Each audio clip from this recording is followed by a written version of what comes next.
manantaraina nyaziku bunyinya mati sarujuni tumani sesuparani tani yang manggatsiai famandratra nitina lasa tsitratra nizara sento izy teo tamin'ireo vorombreo tomitoreo tsiky malefaka miampy vetsovetso miantsampy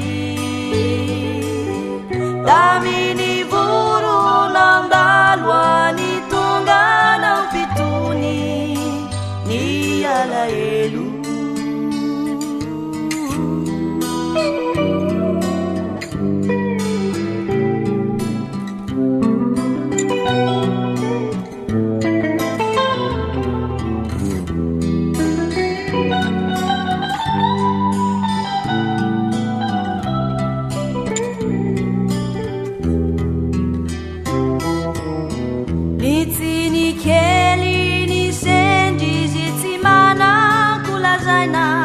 tsy manantaraina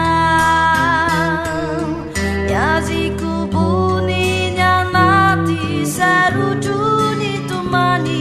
sesoparany tany isan'andro izy rery mamaly antsonjo rery mandany andro aminyantsanyre voronana maiky iaraky faly rehefa tonga ny ariva malainandà